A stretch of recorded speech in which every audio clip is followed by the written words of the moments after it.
السلام علیکم، ISP studio میں خوش آمدید۔ ناظرین، آج کی ویڈیو میں ہم بات کریں گے دونوں دریا خلیج فارس میں گرتے ہیں۔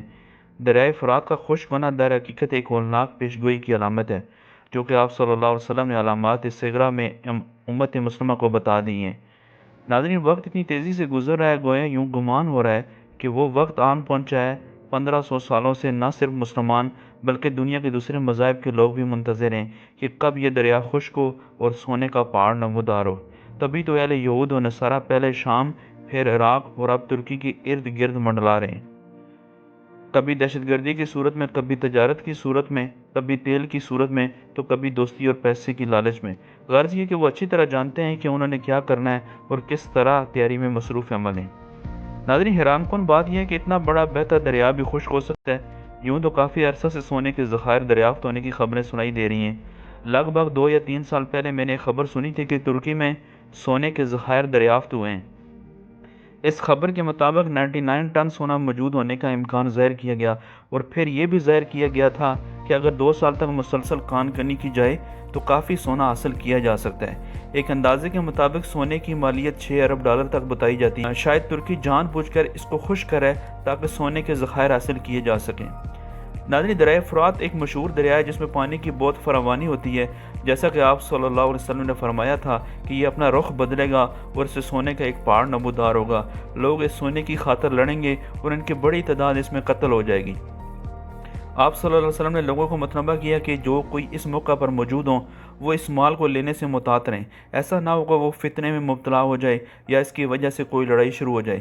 ایک روایت کے مطابق آپ صلی اللہ علیہ وسلم نے ارشاد فرمایا، قیامت اس وقت تک قائم نہ ہوگی جب تک فرات سے سونے کا ایک پہاڑ ظاہر نہ ہو جائے۔ لوگ اس سونے کے لیے جنگ کریں گے، اس کے نتیجے میں 99% لوگ قتل ہو جائیں گے۔ ان میں ہر شخص کو یہ توقع ہوگی کہ شاید وہ بچ جائے۔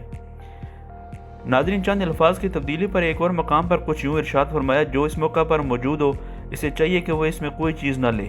حضرت ابی بن کعب کہتے ہیں، لوگ ہمیشہ دنیا کا مال جمع کرنے کے لیے گردنیں پھنساتے رہیں گے۔ میں نے آپ صلی اللہ علیہ وسلم کو یہ فرماتے ہوئے سنا، قریب ہے کہ دریائے فرات سونے کے ایک پہاڑ کو ظاہر کر دے۔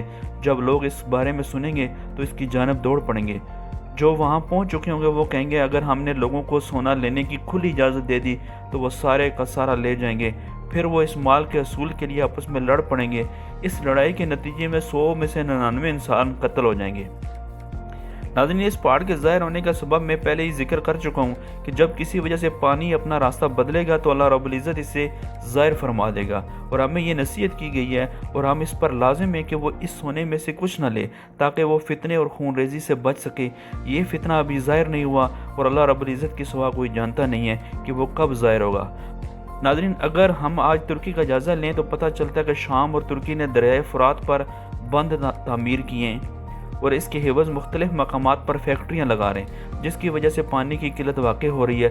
لیکن حالات جو بھی ہو رہے ہیں، ایک بات تو صاف ظاہر ہے کہ لوگ منڈلا رہے ہیں۔ اس فتنے کے نمودار ہونے کے لیے وہ ہماری توجہ ہٹا کر خود تیاریوں میں لگے ہوئے ہیں۔ تو کیسی لگی آج کی ویڈیو کے بارے میں کمنٹ سیکشن میں اپنی رائے کا اظہار ضرور دیجیے گا۔ چینل کو لائک اینڈ سبسکرائب کر دیں۔ Thank you very much. اللہ حافظ۔